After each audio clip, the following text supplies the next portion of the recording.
Well, good afternoon. My name is Thyago Nogueira. I'm going to talk a little bit about the work of Claudia Andujar, Brazilian photographer that was actually born in Europe.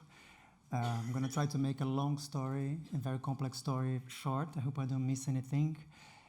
I think it's important to say that this project started 5 years ago. I did a long research on Claudia's archive, and I worked with Claudia on this project to really try to blend two dimensions of Claudia's career, which were her aesthetical investigation and also her political and activist dimension.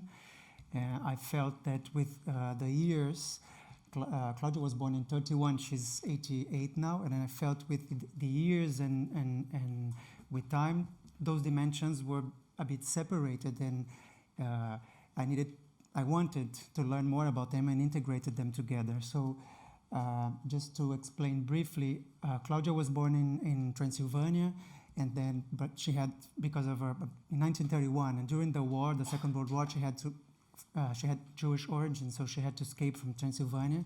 She managed to escape with her mother to Switzerland, and then she went to New York, and afterwards she arrived in Brazil in 1955, where she started an interesting career as a photojournalist. She became a quite important photojournalist, but I think everything changed in her life in 1970s when she won a Guggenheim grant and met the Yanomami indigenous people that were living in a certain isolation in the north of Brazil, in the Amazonia region. This is Claudia and her mother, and Claudia and her father. Unfortunately, all of her father's Jewish side family were exterminated in concentration camps. And I think part of Claudia's story of life has to do with the guilty of not having been able to really do anything to prevent that massacre and the genocide. So when Claudia arrived in Brazil, she didn't photograph yet. She became a photojournalist in around the 50s, and then in 1971, she was sent to the Amazonia because we were in the middle of dictatorship in Brazil, and the government wanted to build roads and do a big development in the Amazonia, which they considered an empty Greenland. And she went to the Amazonia to photograph and to document the place. There was a special edition of the magazine she was working on that was mapping what was going on in the Amazonia. So this is her first encounter with the Yanomami Indians. She was still a photojournalist, but I think Claudia felt at that time that journalism had some limitations, and she decided really to apply for a grant and try to dive into a very long-term project. She was very interested since in her photojournalism career in photographing the marginalized, the discriminated people. So she did features on prostitutes, homosexual, mentally ill people. And I think that her encounter with the Yanomami was really something that really changed her life. These are the first photos that she did of the Yanomami, still for the magazine, and I think they're very interesting because they still show some, say, romantic approach or maybe a distant approach to the indigenous, and it became much different from what she started to produce afterwards. And my point in doing that research was really that I knew some of Claudia's work, and I was in touch with her work mostly in late 90s, and I thought I didn't really understand the changes and the evolutions on her career, and also, exactly what did her images represent. And we had, in the last years, access to a new literature in indigenous cultures, and also specifically in the Yanomami culture in Brazil, and I thought I could reread the archive and try to really understand the evolution, but also bring new light to her images. So we did a big exhibition in São Paulo that's gladly traveling to Europe, but these are the first images. She really decided, when she got the Guggenheim grant, she really decided to go to a very isolated part of the Yanomami region, and she started to photograph, the day-to-day life of the Yanomami. She was received by an Italian missionary that was fundamental because he was living there at least 5 or 6 years. He knew how to speak the language and knew the ground, so she could really access more, really the day-to-day life. And in the first images that she was doing, she's really, I think she's using this Vaseline on the land. She's really trying to show a little bit the experience of being, I think, in the forest and also the phantasmagoric, maybe oniric aspects that she was starting to learn with the Yanomami, because they have a big relation with the sky. And these are some of the images that she did in a camping. In one of the trips, they go to very far from their collective house to camp and to get game, food for the feasts. And I think, and she narrates a lot the fear and the difficulties, and also trying to communicate. I think all throughout Claudia's life, she's talking about, having lost her European roots and trying to find a new route. And when she arrived in Brazil, I think she felt at home. But specifically at the Yanomami, she was really involved and really decided to live there at a certain point. So the first images that I think Claudia did, very beautiful. It's not here, but I mean in the exhibition and the catalog, we also try to identify every person that is on the pictures. It was really important to show that those pictures could be looked at almost as a street photography. They're very, we know this Machadão Corihanateri is someone, he's hunting with his friends, and exactly what's happening and where everything is happening on those pictures.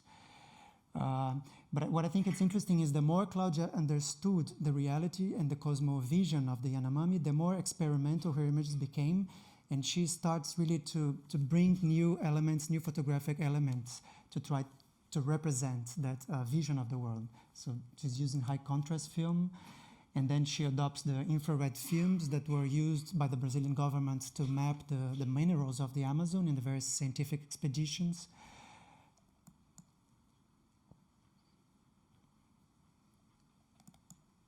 And so, for instance, this is, she's photographing this beautiful man lying on a hammock, and then she shows what he's looking at, and then she goes back to do a more close-up portrait, which afterwards she rephotographs with filters. So she was embarking on a very subjective and personal, I think, experience. She didn't find any more she didn't find time, I think, and even an output to publish those images at the time. She was really concentrated, and I think she was even a bit, the journalist didn't really like, how subjective and how personal she was getting into her images. And also I think the anthropologists were not so comfortable with her, the way that she was photographing. So for instance, this is, when you read about, as I was saying, there's a wonderful book just published called The Falling of the Sky. When you read about, the conceptions of the world of the Yanomami people and their spirits, and how their spirits look like small men shining around, and they see lights shining all over their houses, you start to think that she was trying to, represent it, even in a very, banal scene, like a young boy looking at her, because she was probably a very strange figure in this context. I think she starts to really create some new vision for that. And this, for instance, is like a funerary basket where you leave the deaths to dry on the forest, and then you use their ashes to participate in the Reajo festivals, which is the central, let's say, feast of the Yanomami society. It's where really the shamans, they inhale the hallucinogenic powder, and they receive their spirits in their body, and then they can really access other kind of knowledge and organize society and take decisions. And so Claudia prepared herself a lot to photograph these feasts and these ceremonies, and I think it's one of the most beautiful accomplishments that she did, was really trying to, for each of the complex rituals of that ceremony, she was really trying to use photography and the most basic photographic elements to create new understandings and to associate that with the meaning of that ceremony,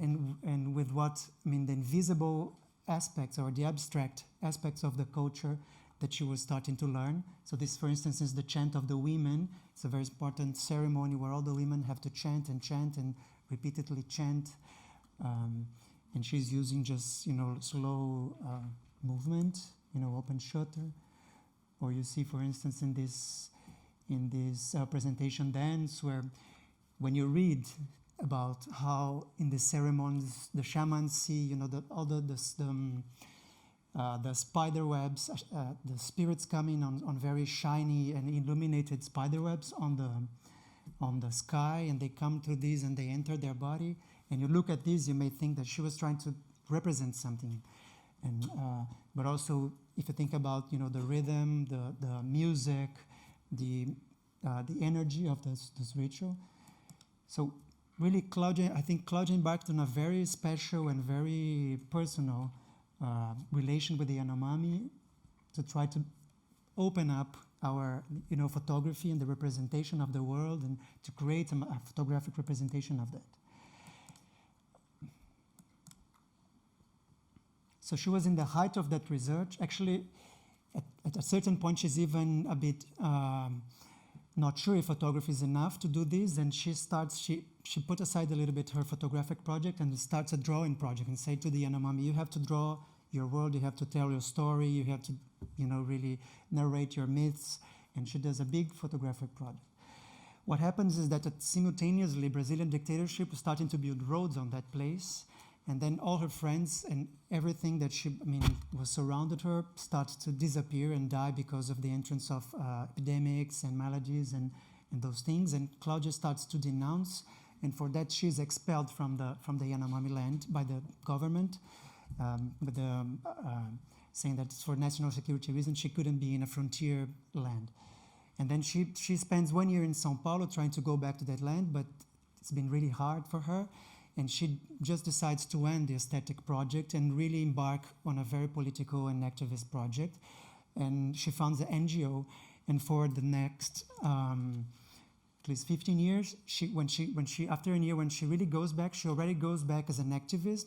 And she starts a health program, an educational program, and she starts to travel also the world to try to bring attention to the Yanomami genocide and to what's going on in Brazil in the forest.